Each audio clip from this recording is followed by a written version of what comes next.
All right, so forensic science plays an integral part in solving crime, and we've got a couple of folks from Indicum, Catherine Graham and Philip Anderson, to get down to the nitty-gritty. Good morning. Good morning. And Mars Philip is over there with Sama, and you shall see them in just a little while. So you are a forensic scientist? That's forensic examiner. Examiner? Yes. So there's a difference with the two words, scientist? No, it's just the word we use for forensic examiner. Why you wanted to do this in the first place? I love science. I love solving puzzles. And I always thought, why not just go into forensic science? My first degree was biomedical science, science-based, but forensics is a part of it. So. And you are called for what reason? Why would I need a forensic examiner? If an incident occurs between the security forces and civilians, we are called. That's the only time you're called? Yes. Only time? Only time.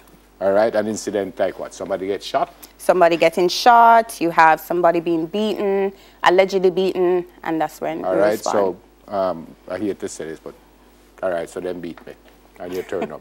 What's the first thing you do? Well, investigators will then speak to you first, and then if you have any bruising or any injuries, then the forensic examiner will be called, and we will photograph you. Okay, so when do you use this fancy equipment that I see with I don't know, put on things all about and I will take it over to Philip, my colleague, who will explain the crime scene processing aspect. Crime scene. It is not a surprise that Simone is over by the crime scene. That is not a surprise. Where is she? Crime scenes. It's only not a surprise because, you know, I watch a lot of Law and Order and CSI. City crime there. Right. I see you, Neverbell. Well, actually, I'm a little creeped out. It's funny. I watch a lot of these kind of shows, but it creeps me out to, like, be in an area where we're simulating this because of what I've seen. And I was actually talking to Philip about what he's seen since he started in 2011. Lots of shot and dead and all sorts of things that you've managed to work through. Yes, I have. Eventually. Eventually. But which I would encourage you to still, even though I think you're big and tough, and you and Katrina and all of you think, oh, we're past this, you must get your psychological stuff done. You know this. I know this. Because you had issues earlier. I've had it before. Okay. Yes. All right. Talk to me a little bit about this. Your first time must have been, you must remember it. Well, my first time I was with Mr. Hector Kamak, my chief forensic examiner then. So he kind of walked me through the scene, so it was pretty easy. So. Okay. Yeah. You're a certified crime scene analyst in Jamaica. Yes, I am. Couple of you, no, 4 of you now. Congrats, lady. You too, just certified, which is fantastic, which means you're at a different level than the other folks. So you can use all of these things that you have on this crime scene. So talk me through, where do you start? So as Katrina said, an incident happens and you are called. Where do you start? Well, the first thing is I have to get some form of information, whether it be from the police officers, citizens, but usually it's from the police officers. So let's build out this story. So we get information that police officers shot, whatever, and people are dead. People are dead. Right. And what we do, the first thing is to actually examine the scene. So there's a visual examination first. So you're looking for spent shells? Spent casings, but sometimes there are other things that form part of evidence that we don't even think about. Like? Could be even a nail clip. That has happened to me. Right, so the first thing we do, we examine the scene, visually examine it, then after examining the scene and identifying the different exhibits that are there, then the next thing is to photograph the scene. So when do you put the cones? The cones are the yellow tape? We're calling the cones, right now we're calling the cones exhibits. Okay. So this part of it. So these would represent pieces of evidence that you found. Okay. That I've found. And then the yellow numbered pieces are specific pieces of. They are to mark the exhibits. Okay. They are there to identify them, to say that's where that is. Right. Okay. Tell me about this light that's on the wall. Okay, so this light that is on the wall, it is used to identify the trajectory of a bullet. Okay. Right. So show me what you did earlier with that. Oh. Guys, dim the lights. Can we dim the lights on the set? Is that possible? All right, go ahead. All right, this is very cool that we can actually show the laser, so we can actually show the path traveled by the bullet. Can you guys get that? Can you see that? Look, come again, Philip. There you go, guys. So I can take it all the way down to the... So we can actually follow the light, the trajectory of the bullet. Wow. Right. Okay, and that's with 100% accuracy? Yes, it is, because bullets usually travel in a straight line, and the light is in fact in a straight line, the beam. So it actually stays there for a protracted period. Right. Oh, wow. Okay, so you take your pictures now. So everybody would also be trained in a little photography.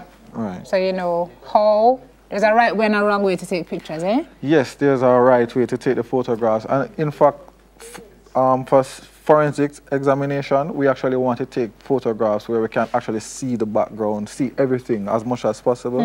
You know, sometimes you will see photographs with people and you will see their face very clearly, but in the background it's blurred. In forensic, we want to capture everything. But like to take a picture of that bullet, simulated bullet, you need it as close up as possible. Yeah, we'll take one. So depending on the nature of the shot, you might want to take one where you can really look at it and then another where you can contextually look at it. Exactly. You must watch the shows, man. This is how it works. Okay, and this, there are some people who worry that we don't have enough expertise in this area, whether through equipment or just skill sets. You guys are here to say... We're here in Jamaica. So we can rest easy knowing that when it comes to forensics, you guys have it under control. Yes, but we're only working for Indicom, so we need more over the JCF. Oh, well, I see. So you can know a story. Yes, sir? What are these things here? These are firearm boxes. So once we've concluded processing a scene, we then head to the police station. Once we head there, we get further information from the investigating officer, who then hands over security force issued firearms or any firearms that are recovered from a scene. You investigate the police? That's our job. Indicom. That's what Indicom is. They're our mandate. So once we get the guns, we then photograph them, secure them in the box, seal them, and then hand them directly back over to the investigating officer. Okay. And hopefully we have no use for that bag over there. No. So he then transports that to the government forensic laboratory. Yeah. And this is what now? And this is now a body bag. So after we've concluded at police station, we then head to either the hospital or the funeral home.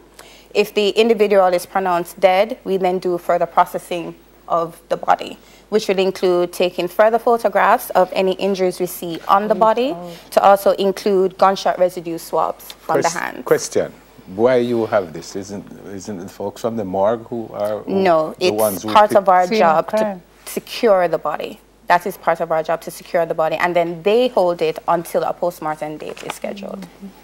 That's something new? Because no, I thought it was the funeral parlors that had the body bags? Or had to pick up a body. Yeah, they pick up the body. So if the body is at the hospital, they will go and they will collect the body from the hospital and transport it to the funeral home, who then secures it until a date for postmortem is set. Hold on, I'm missing something. But in the scene of crime case where these folks are on the location, it would be your responsibility. It would be your responsibility to pick up the body? No. That's the point. Funeral home so then why do you have a body bag?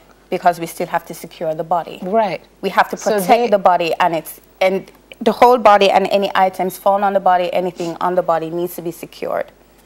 They secure it, and then it's preservation of evidence. No, I accept all of that, you know. But I know, because I have a very good friend who runs a funeral parlor, and I thought he had...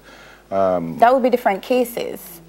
These are fatality shootings. Okay, all right. So if it's like a sudden death or any other cause. So if it's like a car accident or something. That's different. Right. Okay, that's where I got confused. Okay. Right.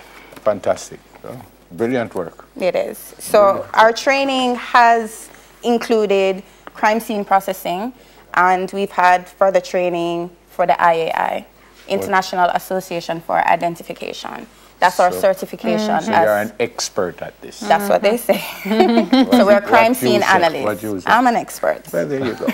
What level is above this one now? Where you go from here? You can be a senior crime scene analyst or a shooting reconstructionist. All right, so that's next. Shooting That reconstruction. So you have to kind of go through everything and kind of show where the bullet did come from. Yes. And So this is just the initial stage. Brilliant. There's another stage. Brilliant. All right. Okay. So we have moved from the crime scene over there. May I move from my side? Too late. Me know, me stand up in there, me go come the door over there neither. Too late. Jeez, From Indicom, Chief Forensic Examiner Katharina Graham and Forensic Examiner Philip Anderson.